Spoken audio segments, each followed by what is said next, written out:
Welcome back to the Animal Book Project. This is part 9 in this series, and in this tutorial we're going to cover how to add final color corrections and effects and also blur effects. Uh, from where I left off last time, basically if I turn on this layer here, this is where I was at, and this is the changes I've done. There's a lot of changes. The one thing you'll notice right away is the care I took in terms of the shadow and the lights and the animal. That's from using a stylus, so I did a lot more work on there on my own and kind of beefed it up quite a bit so it looks a lot better. But the color effects we're actually going to demonstrate here. If I turn off this layer, you can see pretty much what's going on there. It's very subtle. Some parts and other parts are a little more dramatic. The blur is definitely more dramatic down here in the lighting. So I'm going to go through this whole process here. I'm going to turn this layer off, and I have a merge copy here, and I'm actually going to right click on it and duplicate it again just in case it doesn't quite work out. Click OK. It's always a good idea to have a backup copy of whatever that you're working on. And so I'll have multiple merge copies sometimes that I'm working on just to try and play out different scenarios. Now I could make this a smart object. In fact, I usually recommend that for going to this effect, but since we're going to add the blur effect afterwards, I think it's a good idea to do the effects and then apply the blur in the final part under as a smart object. So I'm going to go to filter and go down to here to let's see, where is it here, camera raw filter. So that's right there, and this is just a massive unit of fun to basically come in here. You can learn more. There's some tutorials there, information, but here's the final version, and you can go through these little tabs here and basically adjust lots of different sliders. So the first one I may want to do, and I think I did this, was I increased the overall exposure just a tad, and I wanted to increase the contrast a little bit. So I just adjust that. You can also go through and adjust other aspects, maybe increase the clarity a little bit, a little more vibrant. So you can have fun kind of exploring these different sliders here and see the effect.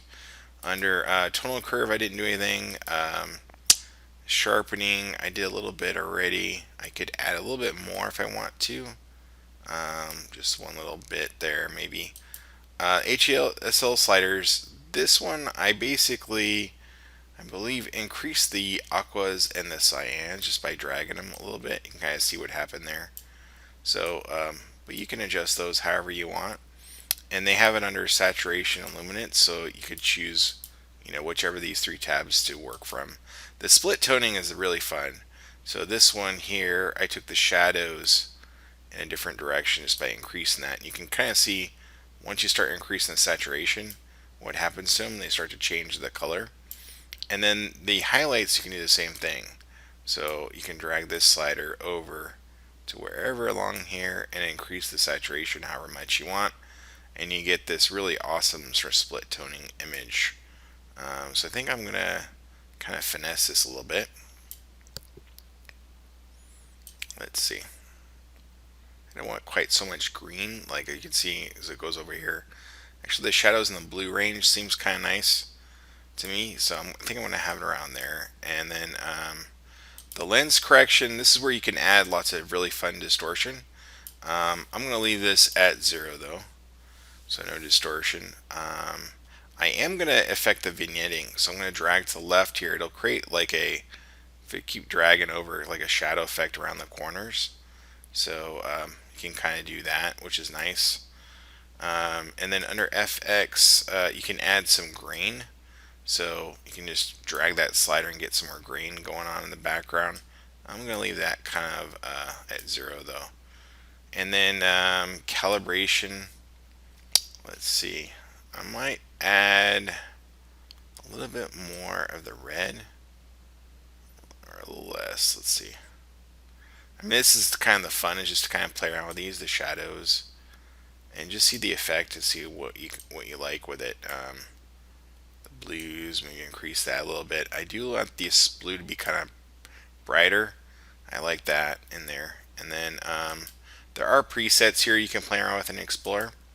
There's actually quite a few of them, and you can just roll over and see the effect that it's there. But overall, I'm kind of liking what I have here, so I'm going to go ahead and click OK. again, you can turn off the eyeball and kind of see the difference between the one and the other. So lots of fun stuff going on there. The other thing I forgot to mention was in the previous tutorial in between, I added these little sort of dust marks from basically the animal kind of walking across and some little bit of dust. And that's just painting in. There's nothing real fancy with it. Just use a different couple of brushes with that. Now what I'm going to do is I'm going to right click and convert this to a smart object. So this will work with the filters now, and it'll become a instead of a static adjustment, it'll be parametric. I can adjust it after basically making it into a smart filter. So I'm going to go to the blur gallery, and I like the iris blur. This is a real fun one. And so the way it works is I can click on the center point, and the center point is essentially where the most focus is at. So if we crank up the blur, you can kind of see what's going on here. Now if I move these outside edges out, I'll pull them out a little bit further, there's these little dots here, and if I bring that in, you'll see you get sort of a transition of the blur effect that's going on there. So on mine, I think I just kind of expanded it so that I would have, most of it in focus, but I wanted down here to have a little bit less. And once I got the right amount of like the degree there, then I reduce the actual blur amount because the 67 is way too high. So I just want a little bit of it. I want it to be a little more subtle. So something like that looks kind of cool. And then just go ahead and there are some other effects here. You can click on the effects here and increase the light. This is like a light bleed kind of effect that'll happen in here, and some color, which would be kind of nice. Sometimes that adds some cool effects. And then basically up here at the top, you just click OK to apply. So we'll check that out. So here's with the blur and without, just by turning off the eyeball there. Takes a few moments to update, but I think that works pretty well. I think I did like my other version a little bit better, but it's one of those things you just have to kind of play around with and see how much fun. It is kind of fun to have different versions here, to be honest, that I can kind of play around with. That's basically using the Camera Raw Smart Filter, and right here, Camera Raw Filter, and the Blur filter in Adobe Photoshop. Until next time, see you soon. Cheers.